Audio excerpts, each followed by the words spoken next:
Hey YouTube, I wanted to do this video on one thing you can do if your cassette player in your car is not playing properly, whether it's distorted or playing too slowly or too fast. You can, or it's the audio is not working right. I'm not talking about tape adapters here. I'm talking about actual cassette tapes, which not many people use anymore, but it is still a a decent, probably 10% of the population that owns cars that have tape players probably use them to play actual tapes.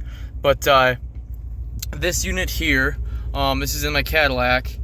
I'm having a problem with playback. It'll play either super slowly or so slowly that it's all just distorted and just sounds like nothing, or slow motion, kind of like when you're rewinding a VHS tape. That's what it'll sound like.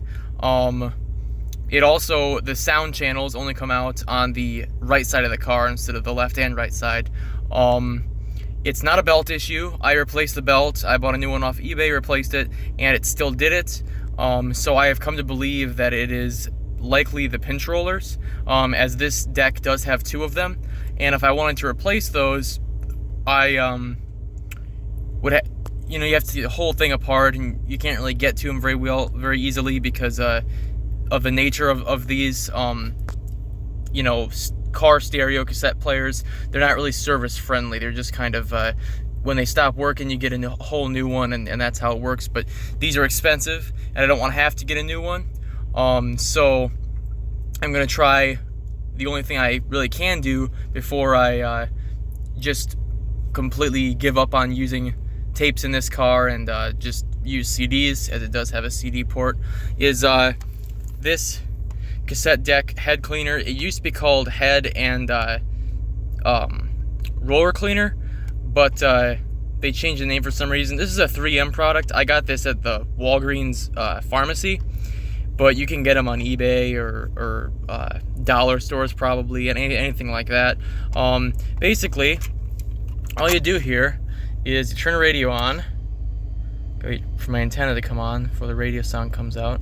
And I'm actually going to not have music playing because of copyright issues, but you take your cassette cleaner, and it doesn't matter which way you put it in, but because all of the cleaner is on this side, I'm going to stick it in like that, so when it plays, it'll play it forward. And what you want to do is you stick it in here,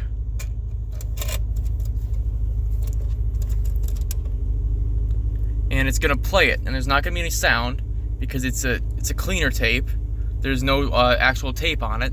It's gonna play through, and as it does that, it's gonna clean the heads, or the head and the pinch rollers. Then once it reaches the end, this deck is auto reverse, so it'll automatically flip it. There it goes, and it'll clean it through the other way. Once it reverses back to side one, you eject it and try one of your own tapes to see if it helped at all. Hopefully it does, because if it doesn't, I'm probably gonna have to buy one of these at a junkyard and replace the entire internal deck. There it goes again. So hit stop and eject. Tape comes out. And now what you want to do is take a pen and cross off another one of those boxes to show that you have used this, because you can only use it like 10 times before it's too dirty to reuse. But that is basically how you clean the heads on this, or clean the head and the pinch rollers. Now what I'm going to do is I'm going to stick one of my tapes in there and see if the sound is still distorted. And if it is, I'll have to do some actual work on the player. And if it's not, then my repair was successful. But I'm not going to do that on camera. I'll write down what happened in the description. And thanks for watching.